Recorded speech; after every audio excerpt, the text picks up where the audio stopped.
Good morning everyone, কেমন আছো তোমরা সবাই? আশা করি তোমরা সবাই ভালো আছো। এখন সময় হলো সকাল 8টা। এই যে আমি সবার জন্য চা আর ডিম সিদ্ধ বসিয়েছি। এ হচ্ছে আমাদের প্রতিদিনের ব্রেকফাস্ট। চা, ডিম সিদ্ধ আর কিছু ড্রাই ফ্রুট। ব্রেকফাস্ট সেরে কিছু কাপড় চোপড় পরিষ্কার করার জন্য দিয়ে দিলাম। সেগুলো পরিষ্কার হয়ে যাওয়ার পর ওয়াশিং মেশিন থেকে বের করে নিচ্ছি। তারপরে রোদে দিয়ে দিলাম। আজকে ডাক্তারের ডেট ছিল বলে বাড়ির কাজ কিছু টুকিটাকি কাজ সেরে নিলাম। বেরিয়ে পড়লাম মালদা টাউনে। আজ ওয়েদারটা খুব একটা ভালো ছিল না, ঝিরঝির করে বৃষ্টি পড়ছে। এই যে দেখতে দেখতে পৌঁছে গেলাম ডাক্তারের চেম্বারে। এখানে এসে একটু বসলাম, তারপর নিজের নাম ওঠার ওয়েট করছিলাম। ডাক্তার দেখানোর পর এই যে ডাক্তারের প্রেসক্রিপশন অনুযায়ী ওষুধগুলো নিয়ে নিলাম।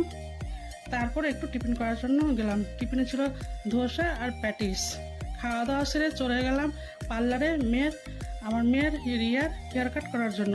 এই যে মেয়ের হেয়ার ওয়াশ হচ্ছে, হেয়ার ওয়াশ হয়ে যাওয়ার পর হেয়ার কাট হচ্ছে। এসব হয়ে যাওয়ার পর লাস্টে হেয়ার ড্রায়ার দিয়ে চুলগুলো সেট করে নিচ্ছে। সব কিছু হয়ে যাওয়ার পর এবার বিল দেওয়ার পালা। এই যে আমাদের বাড়ির কর্তামশাই বিল পে করে দিচ্ছে। আজকের মতো এইটুকুই ছিল আমার দিন।